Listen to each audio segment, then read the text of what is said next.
Good morning. Welcome, and thank you for joining us for our Northern Light Health Business to Business Zoom conference. Today, our focus is on resiliency during this pandemic. I'm Dr. Ed Gilkey, the Senior Physician Executive at Northern Light Beacon Health. I'll be your moderator for the next hour. During this pandemic, as employers, owners, employees, family members, and friends, all of us have very unusual demands placed on all aspects of our lives.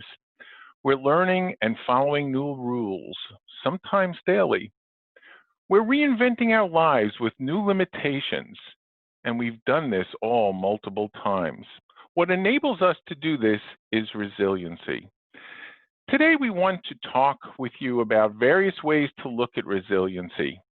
It is our hope that this hour will provide you with more ways to be resilient and with more ways to help those around you to be resilient. We'll start today with an update on COVID-19, and we'll include the latest on testing, screening, and holiday safety.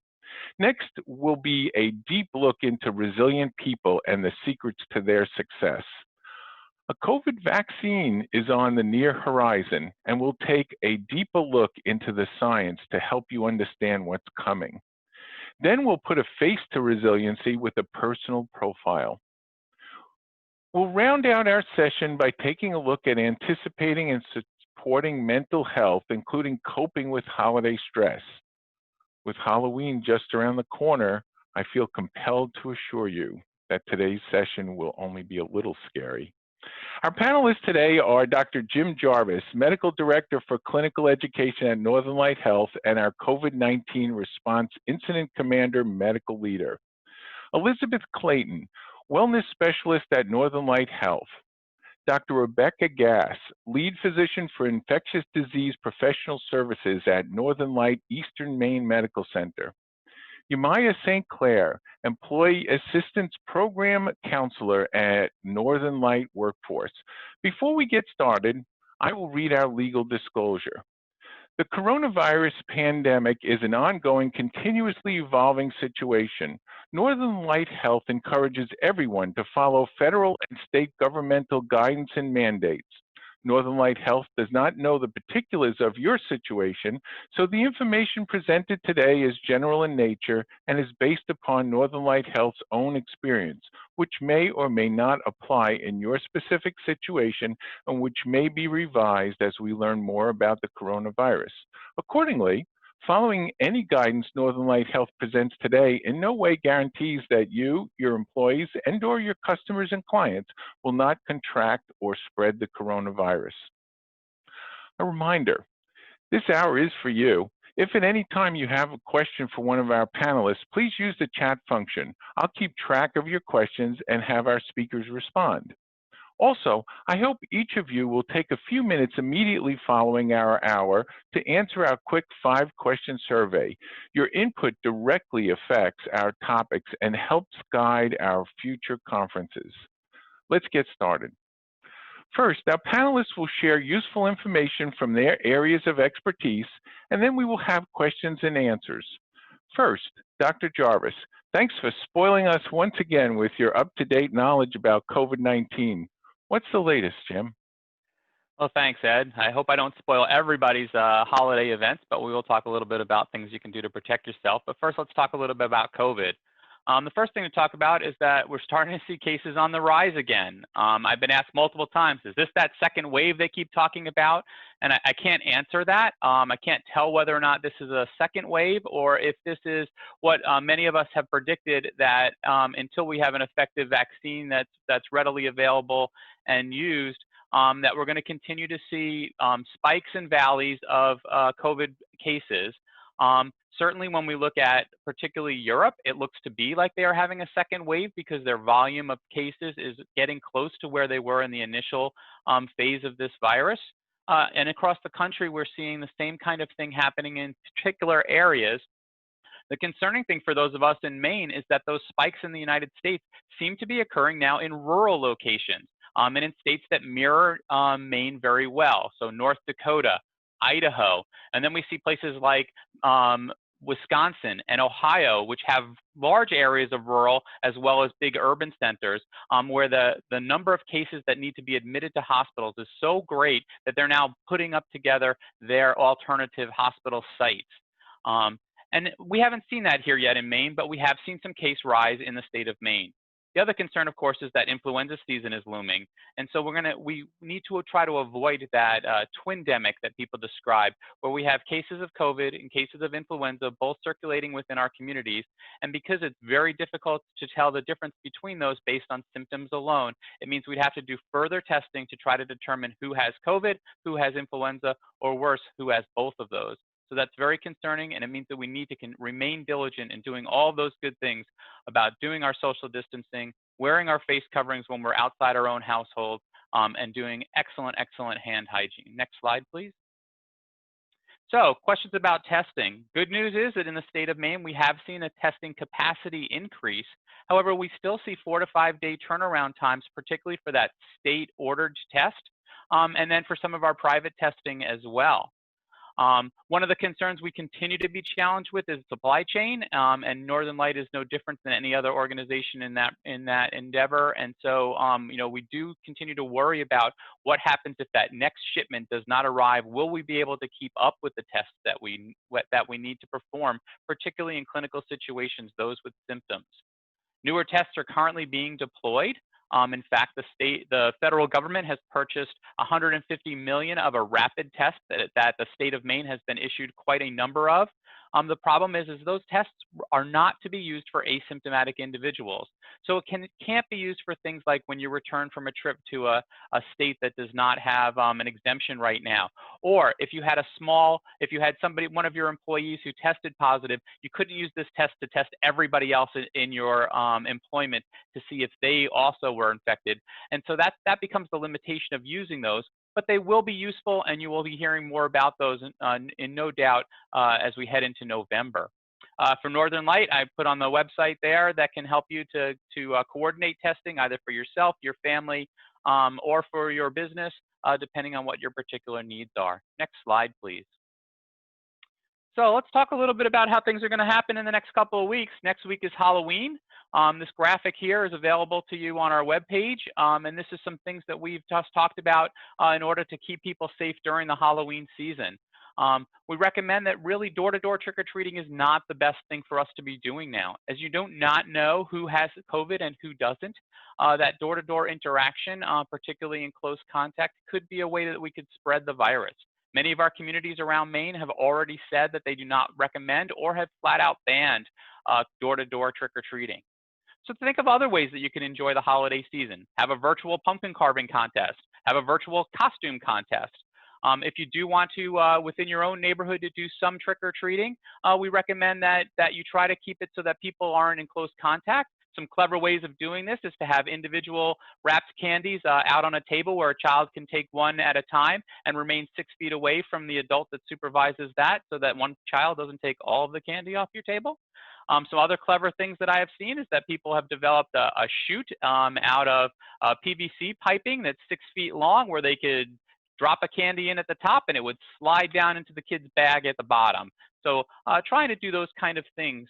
But certainly, if your child is feeling ill or if a parent is feeling ill, this is not the time to go trick-or-treating. Find things to do within your own household. Find fun things to do in your school, your business, or your community. Next slide, please. So other holidays that are coming up, certainly Thanksgiving has been a question that we get asked a lot about, that we have our families always get together at Thanksgiving time.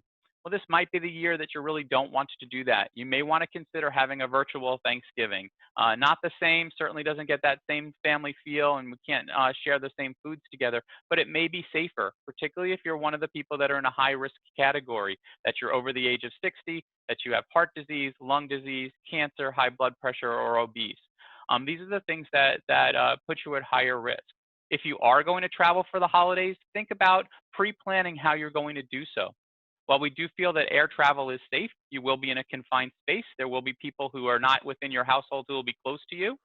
And even just going back and forth between your home and the airport, or your home or the airport and where your destination is. You may need to stop, you may need to use a taxi cab, you may need to do some other things like that.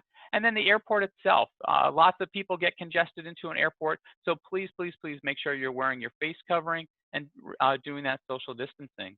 When we think of Thanksgiving, many of us think of the day after Thanksgiving as a big shopping day. Again, pre-plan out where you're going to go if you're going to go out shopping, and make sure you're doing all of those good precautions. This is not the time to let your guard down. This is the time when super spreader events will be occurring around the country as people congregate together. So it's the time to protect yourself. So if you are going to go shopping and you can't do things online, please make sure you're wearing that face covering, keeping your social distance. And then we go into December. Colder weather, more people coming inside, less outdoor activity, and family wanting to travel for the holidays that hit us in December. Same rules apply. Use caution, use protection. Think about maybe 2020 is not the year to have that. And with that, Ed, I think I'll turn it back over to you. Well, thanks, Jim. Next is Elizabeth Clayton. Elizabeth, what does resiliency look like? Thanks, Dr. Gilkey. What does it look like? These days, it has to look realistic. Heroes are inspiring, but in 2020, just holding it together also counts for a lot. Resilience itself comes down to accepting and adapting to whatever reality hands over. Like, yeah, just do that. But what accepting and adapting means and actually breaks down to is a very specific set of behaviors. Resilient people face their fears. When we articulate what our fears are, it puts them in something of a container, which has a way of containing them. They imagine realistically optimistic possibilities. They adjust their thinking. They correct cognitive distortions, looking from all sides of the situation, not in absolute or black and white terms. They identify priorities. They set boundaries and pace themselves. They develop a working relationship with uncertainty. They realistically adjust their standards. When they fall down, they analyze what went wrong. They show kindness to themselves for their missteps. They ask for help when they need it, and they get back up when they fall. They connect with people and share experiences. They don't keep it in. They find ways to have fun and enjoy themselves. They grab onto their sense of humor and they don't let it go. They take care of their body. They connect to something larger and they get in touch with their deep self. They feel a sense of purpose. They find meaning in their experience and ask, what is life asking of me? All of these behaviors may not come naturally, but they can be methodically approached. So here's the next slide, please. So here's a real life example of realistic resilience. Kim Roberts is our Interim Director of Infection Prevention and Control for EMMC, our largest hospital. She's from Mississippi, but she's here on Maine on a travel assignment. She wanted to expand her professional experience and work in a different part of the country, and she is dedicated to fighting this pandemic down. Well, you can imagine that being in a job like being in charge of infection prevention and control, it's going to come with some never-ending problems. She resolves one problem and then the next one just keeps rolling right along. And it's that inescapability that really weighs on her, creating a lot of anxiety and keeping her up at night. In addition, the uncertainty of it all and being isolated from her friends and family compounds that feeling of worry and despair even, especially after her son was diagnosed with a mild case of COVID, which thank goodness he has recovered from. And like many people who have a lot of responsibility, she's found it hard to maintain that work-life balance. And like many healthcare providers, she feels guilty about taking time to take care of herself. But here's what helps her. When she's overwhelmed, she has a strategy of zooming out, like Google Maps, to give her more perspective. And she takes refuge in hiking and photography and ice cream. Being in nature sustains her. Photography is her passion, and ice cream is her delight. So every weekend, she maps out a new place to explore, and she deliberately connects with people. She makes sure that she takes time to write postcards and write real letters, and makes dates with her coworkers to safely go out and do something. In addition, she's reflective and she takes joy and solace in ordinary things, even if it's just making a big event out of picking out a special bar of soap. So next slide, please. So let's go back to our list and take a look at what we can pick out for Kim's resilient behaviors. Using the chat box, which of ones do you see of hers coming through?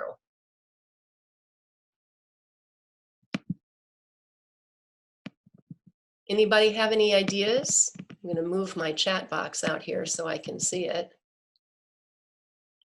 Anybody see anything from the story I told that corresponds with what we've got on the list? She's definitely adjusting her thinking. She's correcting her cognitive distortions by zooming out for perspective. She is taking care of herself. She's definitely finding ways to have fun and enjoy herself. That's great. Yep. Anything else? Next slide. These are the ones that, let's see, there they come. The ones that were highlighted in green were some of the ones that I picked up on. She is definitely taking time to have fun and enjoy herself. She's sustaining herself spiritually. Being in nature really feeds her soul. She definitely was focusing on her mission. She's dedicated to fighting the pandemic, and she's sharing her experiences. She actually reached out to me to tell me about them in response to one of the columns I write for Northern Light Health. So she's being open.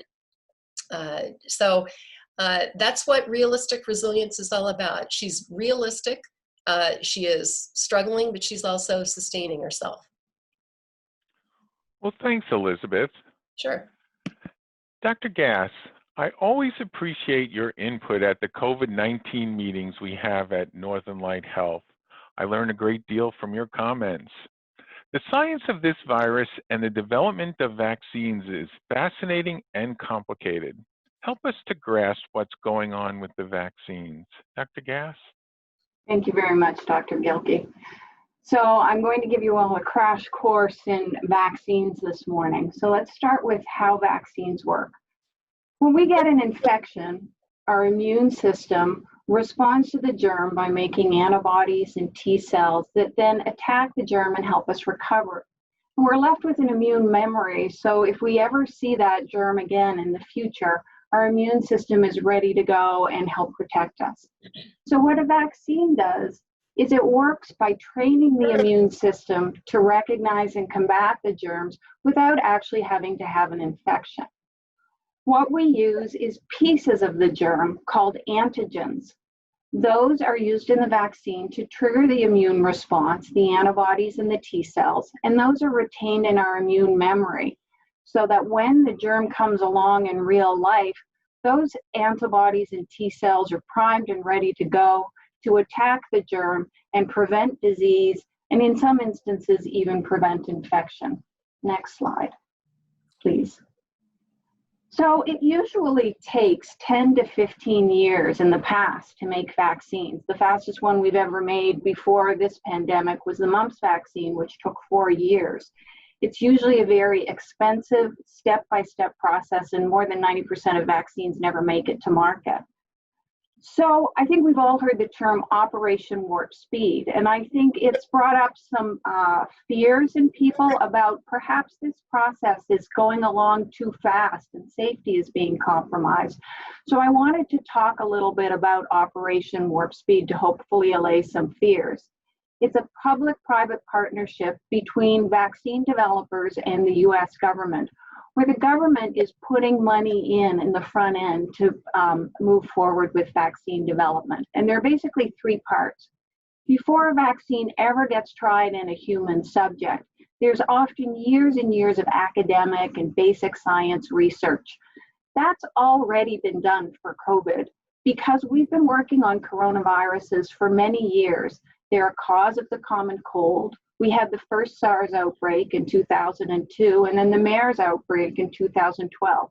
So we were ready to go with the basic science. Then come the clinical trials.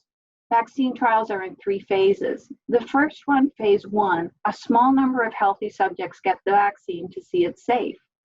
Then with phase 2, several hundred healthy subjects will get the vaccine, again to look at safety, to make sure it actually gives you an immune response and to look at dosing. And then finally, phase 3 trials are the large trials with tens of thousands of people, half of whom get the vaccine and half of whom get placebo.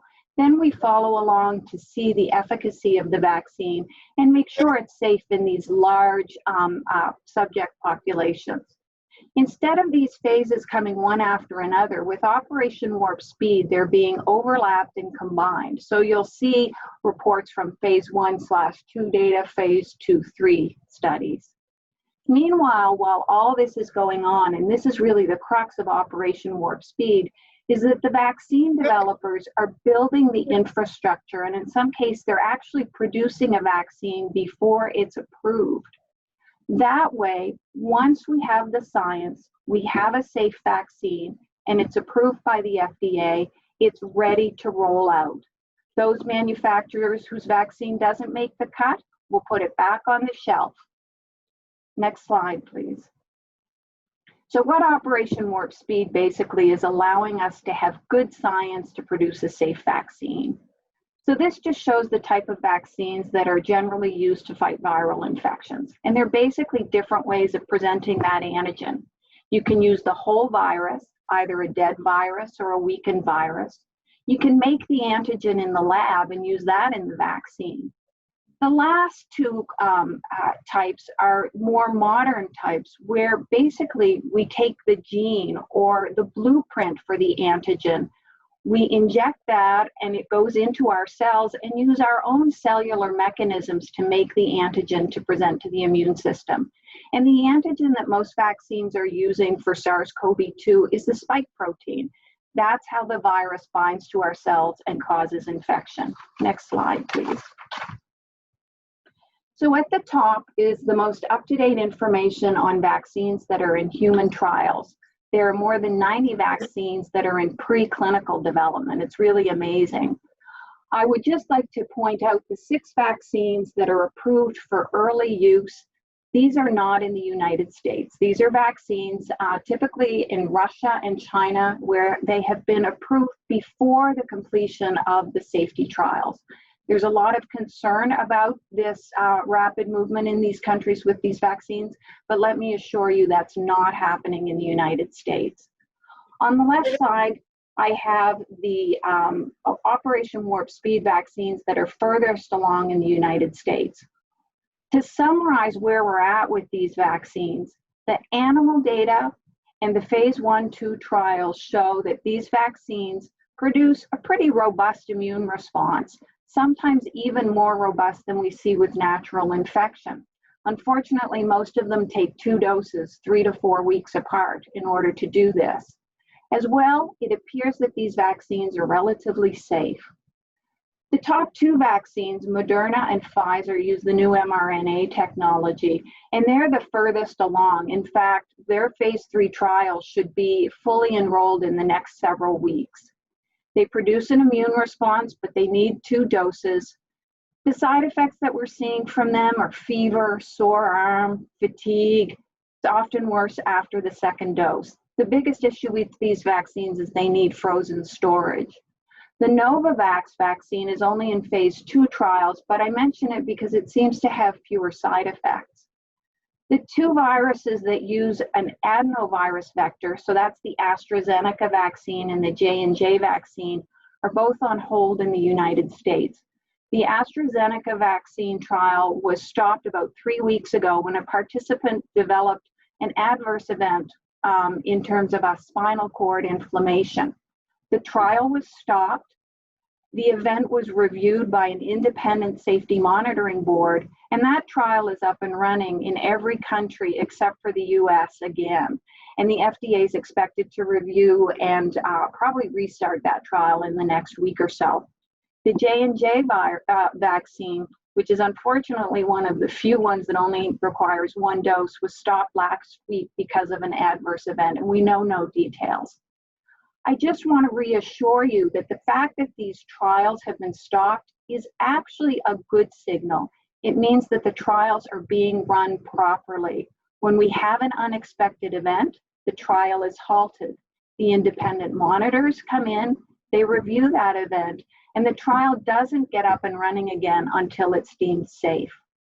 Next slide, please.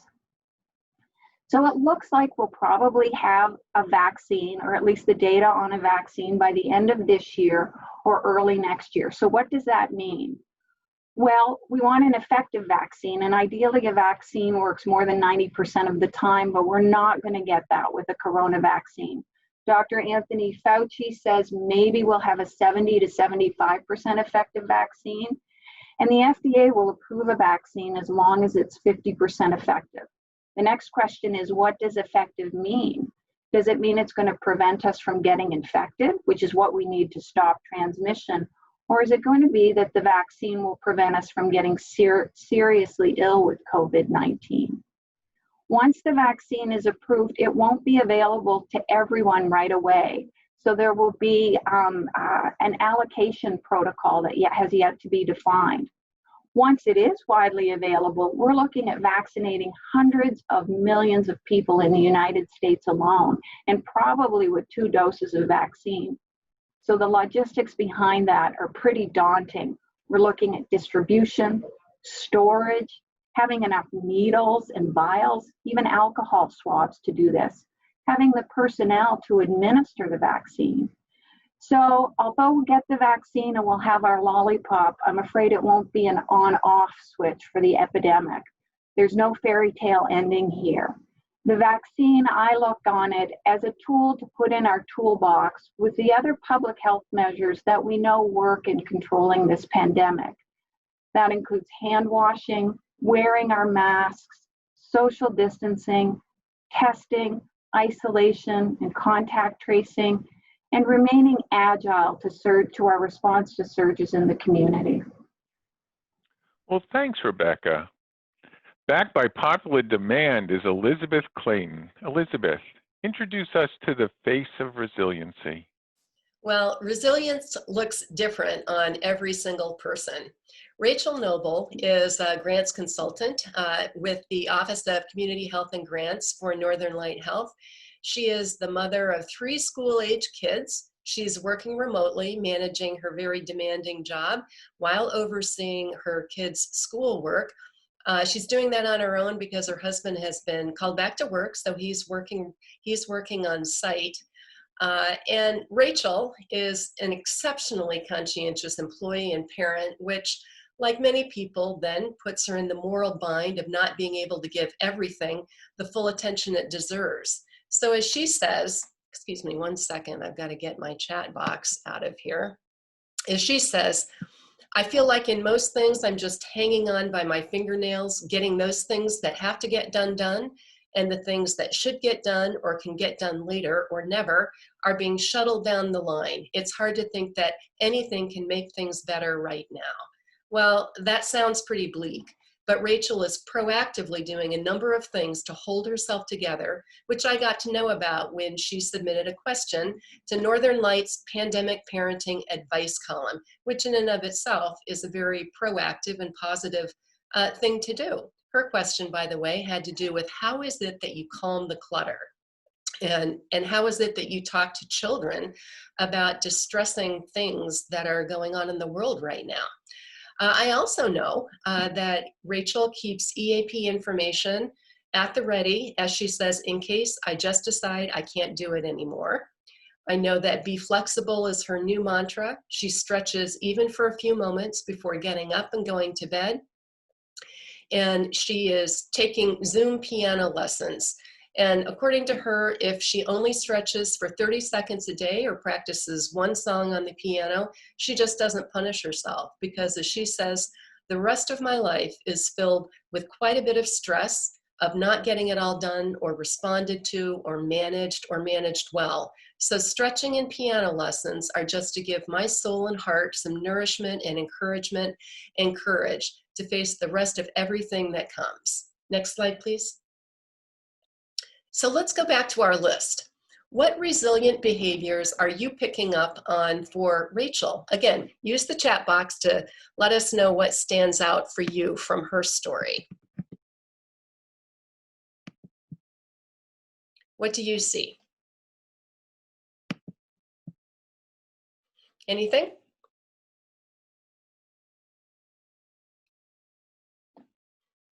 She definitely, even though it was difficult for her, she definitely was having to shift to realistic standards. It looks like we've got a number 2, realistically optimistic possibilities, and number 6, shifting to realistic standards. Absolutely. She also was willing to reach out and ask for help should she need it. And she was sharing her experiences with me. She did find a way to enjoy herself by taking piano and is sustaining herself spiritually with the piano as well. All right, so next slide, please. Being resilient doesn't mean you won't struggle or that you won't go down. It just means that you'll get back up. And these are 16 adaptive behaviors that help keep us up or bring us back up when we go down. They don't have to come naturally, but they still deliver resilience, even if you go about them methodically. Well, thanks, Elizabeth. Sure. Yamaya St. Clair, thank you for joining us once again with your wonderful insights and suggestions. Tell us about anticipating and supporting people through COVID-related mental health issues. Yamaya?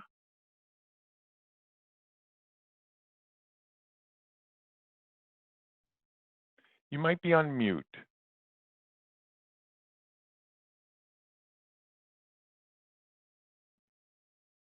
Yamaya, you're on. Okay. All right, it looks like I'm unmuted now. Thanks for your patience. Yeah, you know, the holidays are going to be very, very different this year. Whether it's how to plan for gatherings, what to do if you can't see family, or maybe you and your family disagree about the best course of action, there's likely going to be some really tough choices ahead. It's understandable to be overwhelmed, of course, but by laying out your options and clarifying what is most important to you, you'll likely gain a much better sense of control.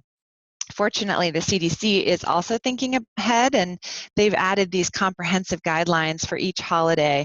It really offers general information about celebrations, as well as assessments on potential activities based on risk level. You'll see the link here on the screen, and it's really a terrific resource to keep handy as the holidays approach. One suggestion is to make a list of the holiday traditions you typically have, describing what they are, where they are, and who you usually celebrate them with. Note which ones really bring you joy and which ones you do more out of a sense of obligation.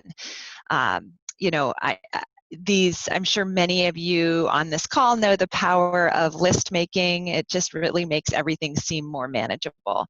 So it may be a really useful exercise to do as a family. You'll likely see when you do this that there's still things you can do, right? We talked earlier about decking out your house and Halloween decorations, making, you know, you can make your great-grandmother's casserole for Thanksgiving and make latkes and light the menorah for Hanukkah and lots of things around Christmas. You know, it's so easy right now to focus on what we can't do, and many of the aspects of holiday traditions can still happen just as they always have. Now, some things on our lists are likely to be more risky, and you'll have to consider a lot of different factors when making a decision. If you are considering something out of a pure obligation, this may be the year to just give yourself a guilt-free pass.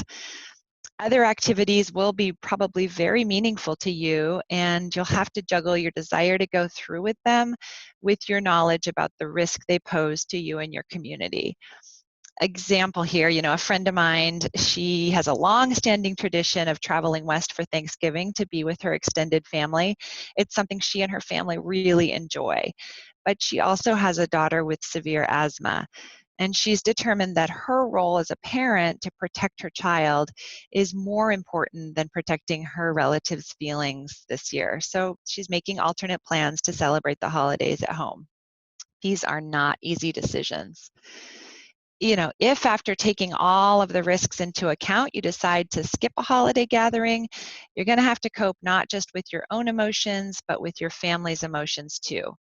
It's important to acknowledge these emotions, whether it's sadness or anger or disappointment. Some people believe that by ignoring emotions, it's the same as controlling them, but it's not. It's just suppressing them. So it's really okay to admit that you're sad, that you'll miss these events. And validating others' emotions is helpful too. You'll see some different statements up here on the screen like, I know you're really disappointed we won't make it. Those go a long way. We've seen a wide range of reactions to the pandemic, from those who take it very seriously to those who treat it like it's not such a big deal. And if you're being cautious and following all of the CDC's guidelines, but your family is more dismissive, that could bring some conflict if you decide to skip festivities. If they are willing to cross boundaries and make you feel uncomfortable about your decisions, chances are they've done that before. So just keep focused on your own comfort level and your responsibility to your immediate family.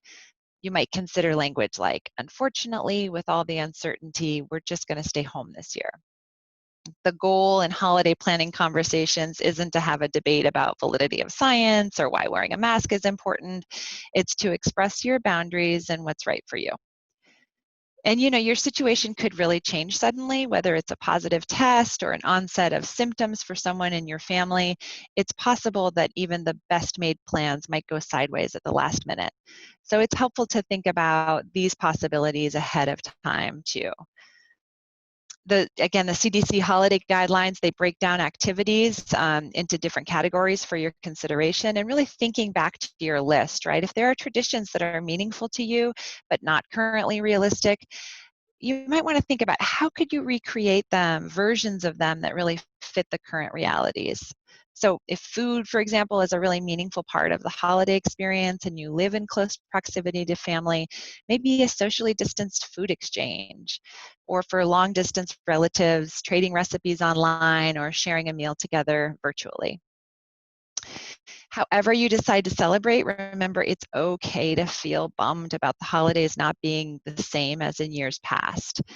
While holidays can be a time for celebration and family and fun, it can also most certainly be a time when people feel alone and disconnected or isolated, even during quote unquote normal times.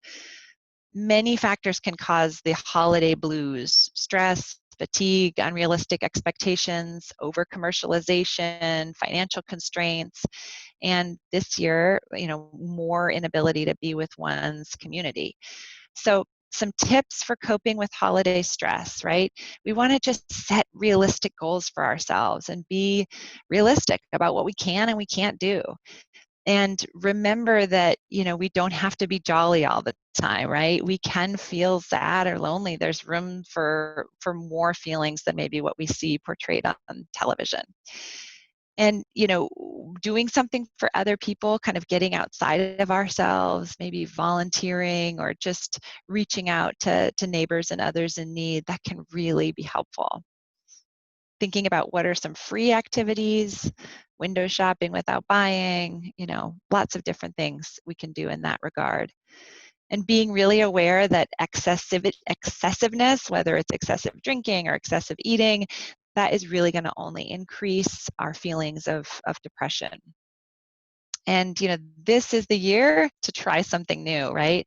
Celebrating the holidays in a new way. You may even find some new traditions come out of this year. Reaching out, making new friends, or contacting someone you haven't heard from in a while is also helpful. And this last point is so important. We have to recharge our batteries. We are witnessing a really troubling trend of people revoking their vacation time because they canceled their planned holiday travel. Now, remember, while traveling may not be safe, leaving vacation days behind is not healthy either. So really, it's super important to take time off, even if you're not going anywhere. The drama model you'll see up on the screen, it really provides a useful framework here. It stands for detachment, relaxation, autonomy, mastery, meaning, and affiliation. no matter how you use your time off, research has shown that these states are really central to recovering from the stress of work and recharging your batteries, just as we do when we sleep. So these are really highly unusual and difficult times, and it's normal to feel abnormal as we approach the holidays. So just really try to be gentle with yourself and with those around you. Remember, you don't have to navigate all of this alone, right? Reach out to helping professionals, from mental health care providers like me to faith leaders and others. There are really myriad resources available to help you and your family through this year's holiday season. Thanks. Well, thanks, Shemaya. Now let's focus on your questions. I will group similar questions together so we can address as many questions as possible. The first question is for Dr. Jarvis. With the increasing numbers of cases around the world and in Maine, is this pandemic getting worse?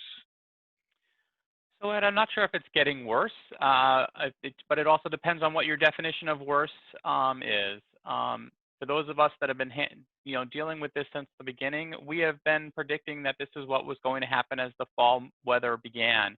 And so for us, no, we think this is probably just the natural course of this virus. However, it should mean that we should take extra caution now. Now is the time to remain vigilant in protecting ourselves, our families, and our communities. Many of us let our guard down as the summer months started to wane. We started to see more people going out around Labor Day, and then schools started to reopen. And people started to get, it's hard. This has been a long, long trial for us. So people stopped wearing masks. They started to get together and become closer together. And all of those things just led to increased spread. And then as the weather turns colder and people are doing less and less outdoor activities and more indoor activities, that spread is just so much easier to happen. So do I think it's getting worse? Yeah, I think it's getting worse in terms of numbers. Do I think that this was predictable? Yes, indeed, it was. And the only way we can overcome this pandemic right now is for us to remain vigilant, wear our face coverings, do our social separation, and washing our hands, and trying to avoid large crowded spaces. Thanks, Jim. The next question is for Yamaya. The holidays are very stressful for some people. Not having to do something may be welcomed by others. Do you expect the holidays this year to be more or less stressful, or mostly just different? It's a really good question. I think in general, the holidays are going to be a little more stressful for everyone. Just the realities of the world in which we're living right now, stress is high. And at the same time, some people may really appreciate this kind of like the guilt-free pass that I talked about earlier. This is the year to really give yourself that. And that may be very, very welcome for some. I will also say, for some people who find the hustle and bustle of the holidays stressful and have wished in the past that they may not, feel the pressure to travel, even if initially it may feel like a welcome reprieve from that, it's also okay to find yourself kind of confused by missing it, by having really mixed emotions during this time. It's going to be pretty normal for a lot of people. Great, thank you. Dr. Gass, the next question is for you. Maine has less cases of COVID-19 compared to most other states. Do you think Maine people will be vaccinated after people in other states? It's a great question. Unfortunately, there's not a lot of clarity from the federal government right now about how vaccine distribution is going to proceed. Chances are that the first shipments of vaccine, the majority of them will go to hotspots, but we also might look at vaccine going to high population centers and areas that have large populations of at-risk individuals. That being said, I suspect that we'll get some doses in Maine early on in the distribution process, but we'll have to determine how to allocate that. Once a vaccine is approved, there'll be an emergency meeting of the Advisory Council on Immunization Practices, and they'll produce some guidelines on who those first doses should go to when doses are limited. Probably looking at emergency, public safety, healthcare workers, and frontline workers. Thanks. So a lot of work is already been done and continues to go on, Dr. Gass, with preparing for distribution of the vaccine. Could you make a comment or two about that? It's going to be quite the process.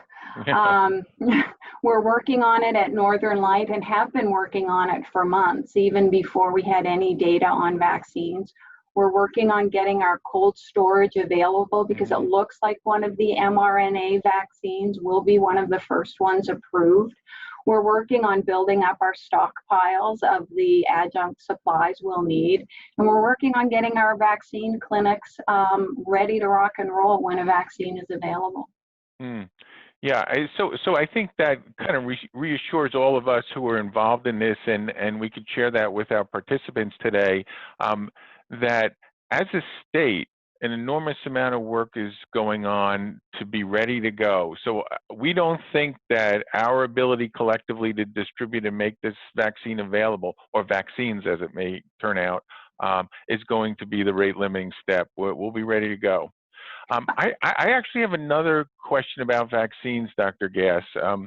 So after the vaccine is available, if only 50 to 75% effective, does that mean social distancing and face coverings are here to stay? I think they're here to stay for the foreseeable future. The vaccine is just one tool, and we're not sure that the vaccine is going to actually prevent infection. So we're going to have to use these other strategies that we have already in place that we know do minimize our risk of actually getting infected with COVID. Great, thank you. The next question I have is for Elizabeth. You not only offer us a well-balanced look at life throughout this pandemic, but you do so with great written eloquence. So I give this question to you. Okay. This part's for me. What tricks, pun intended, are you seeing people use to positively escape reality and regain their resiliency? Well, I think the best trick is deciding which reality you are going to pay attention to. Because there are many realities. Definitely the pandemic is the one that's getting a lot of our attention, but the fact of the matter is that there is still a beautiful world out there. There is much in nature. There is our family. There are books. There's coffee in the morning. One of the things that Northern Light did this past summer for our employees was to run what we called a Life is Still Good photo challenge. And the idea was, we're still going to go out there and we're going to convince ourselves that there are still good things out there that haven't been disturbed by the very distressing reality of the pandemic. And so what came back in the photos that came back was, it's very clear that life is still absolutely very good out there. And so it's just a matter of what you put your attention to. Instead of spending so much time doom scrolling, go outside. There is something incredibly healing about nature. And that was one of the things that was just very clear in the photographs, was how many of them were outside, how many of them were of nature, how many of them were of flowers, or doing very simple elemental things like bike riding and being with family. And I think in many respects, what we're seeing, what this pandemic has been giving us an opportunity to do, is to get pretty elemental and simple in the kinds of things that really bring it down to what is most important, and those are still available. So pay attention to the reality. Choose your reality to pay attention to. Yeah, so I take away from your comments as really be in the moment. I mean, that could be very helpful rather than just constantly worrying about the next turn, if you will. Elizabeth, I got two questions here that I'm going to group together. That sounds fairly similar. How do we gauge how well our employees are actually doing? And the second part of it, sometimes the coping mechanism people use to project their wellness is denial. Everything's fine. what are a couple of clues supervisors can use to tip them off that things are not as good as projected? So I think those go together. I do too. Yeah. I would say that one tip or something that would make me start paying attention is if an employee was just simply saying, it's all good, it's all good. You know, there can be some disaster that's happening. They can be telling you about something that is quite challenging and then end it with, but it's all good. And I think that that's something to start paying attention to, and just start doing a little bit more asking and probing. And it's like, well, but what's the hard part? All right, we can say it's all good, but then what's the hard part? And getting them to open up as much as possible so you can get a more clear read on exactly what's going on with them. I mean, I think that there are very typical kinds of indicators of when an employee isn't doing well, if they are not meeting standards, if you're seeing those kinds of typical things that would, whether it's a pandemic or not, indicate that would worry you about an employee. But if you're not getting those kinds of measures back, then I think it's really important at this point in time to make sure that there are regular check-ins, regular check-ins with employees that make a point of not just talking about work, but talking about other things that are going on in their life as a real check-in for things that are for getting a sense of where their pulse is. So, and then sticking with some of those, like, how are your standards? What kinds of standards are you shifting to, and then helping in that particular way? So getting back to those 16 resilient behaviors, questioning in that particular way. Great. So those are great resources. That's a particular slide that we all could use and have in our toolbox. So thanks, Elizabeth. Yamaya, this is me taking full advantage of you in front of everyone. My spouse is concerned this may be her elderly mother's last Thanksgiving. It's her favorite holiday, and everyone comes to her house, and it's about 35 people. All are from Maine or New Hampshire. Should we discourage this large indoor gathering, considering the mental anguish that goes with that decision? Boy, this is such a hard one. And my mother-in-law would say, if this is my last Thanksgiving and I'm going to get COVID, I want everybody here. So that's what we would be up against. Right. I mean, my first question was, what can we zoom back and really look at, first what's most important to her, and you answered that question, right? She doesn't care about necessarily getting COVID or not. She really wants her family together, and that's most important to her. And I think zooming back a little bit more is that even though these 30 people may and your mother-in-law may really benefit from this gathering, what happens if and when they then head back into their communities if someone is infected, and the ripple effect of that, right? And so it's really a challenging situation that we have to think beyond our immediate family and our immediate needs, and consider the bigger community context here. There is not an easy answer. No. But I would really encourage everyone in your family to have a conversation about, what are our core values here, and are there ways to have our needs met in different ways? Like, could we potentially have much smaller gatherings spaced out every few weeks so that she is able to connect with everyone in the family, but in a way that is less risky? I don't know, Dr. Gass, if you have anything to add on this. It's a tricky situation. Yeah, there's no easy answer here. Of course, the epidemiologist in me says no large gatherings, no. But, the mental weight of what we're going through and the isolation. But I think that's a good approach, is to look at the ripple effects and look at beyond your own needs, then into your family's needs, and then into the community's needs is actually a very good way to approach it. Yeah, I absolutely agree. I was just going to add, my daughter's boyfriend was once approached, why he's wearing a mask all over the place. And he said, because I don't want to be the one that shuts our university down and makes it so we all have to go home. And just that simple phrase, everybody else said, whoa, we should wear masks too, because we don't want to be that person. And I think it is. It's looking beyond yourself and looking to, what is it that the greater good is. So he's a keeper, huh, Jim? For now. This is actually fortunate that I get to share a little bit more with all of you.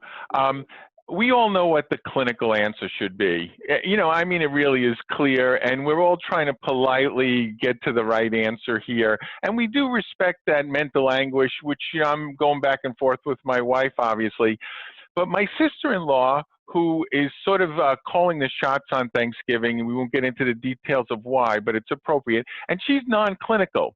So she actually answered the question for us at 8:10 this morning, which I'll read to you.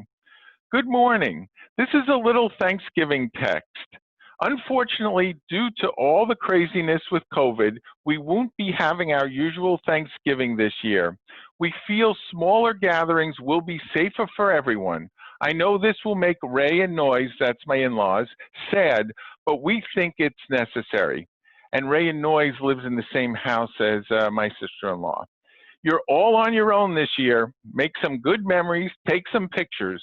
Hopefully, we can share them all at Christmas. Please pass this info on to everyone. So I'm so glad I didn't have to really weigh in very heavily on this, although I've been working on my wife in the background, I must say. But I think that kind of story is useful to everyone to really connect. Let's see, our time is getting a little bit short. I wanted to ask one more really important question. Dr. Gass, it's hard for non-clinicians to figure out what's really going on with the vaccines. We've heard all sorts of stuff on TV, from news, etc. If a vaccine is approved in the near future, should people be concerned that it is not safe because it was developed so quickly under enormous pressure? I think that when we review Operation Warp Speed, the science and the trials are being done properly. This week is Infectious Disease Week. Our big national conference is on, and yesterday was 24 hours of COVID, and there was a very nice review of Operation Warp Speed by experts from across the country who are in academic centers. And the consensus is that these trials are being run properly, and the clinical trials are not being rushed. The FDA has actually said and publicized that they're going to want some follow-up data before they do the approval, and they're not going to be rushed to get this vaccine out by specific dates, let's say. So I think that the process, so long as it remains transparent, that we'll have good data and that we will be able to be reassured that things aren't rushed. So I'll kind of throw one more at you, Dr. Gass, just to support it. In preparation for the vaccine, it looks like we'll require 2 doses, and it seems like the 2 that are leading, one is 3 weeks apart, the other is 4 weeks apart. Maybe we can emphasize that we need to do the same dose and maybe comment on that a little bit. Okay, yeah. So it looks like we're going to need a 2-dose vaccine, and it's important that the same vaccine is used. They're not interchangeable. You get vaccine A, you have to get your second dose with vaccine A. And you need a specific time period in order to allow your immune system to make the appropriate response. So if your second dose is due at 4 weeks, you shouldn't get it sooner than that, or you can't be sure that the vaccine will be effective. So it's better to be a little later than earlier to ensure that the immune system will have the response you want. So the takeaway for all of us is to pay attention to what the dose intervals are and try to stick to it really well, because it's important to get the maximal effect of the vaccine. Exactly. So thanks, Dr. Gass. And I find myself, again, wishing we had more time, but thank you all for joining us. I hope this hour has been a help to support you, your employees, and our communities to safely stay open. Resiliency is the name of the game, and we hope you have some new tools to work with. Just a reminder, reminder, we will be emailing you a survey right after our conference. Please be sure to give us your feedback so we can continue to provide relevant information. Our next session is on November 5th. We will address kids and the holidays, diabetes and the holidays, work-life balance, and the latest on COVID-19. Our speakers are getting ready, and I'm looking forward to the great information and guidance they are preparing for us. We will send you the link for this session. We encourage you to share the invitation with your friends, colleagues, and others who might benefit from this information. By working together, we will keep Maine safe. Thank you and have a good afternoon.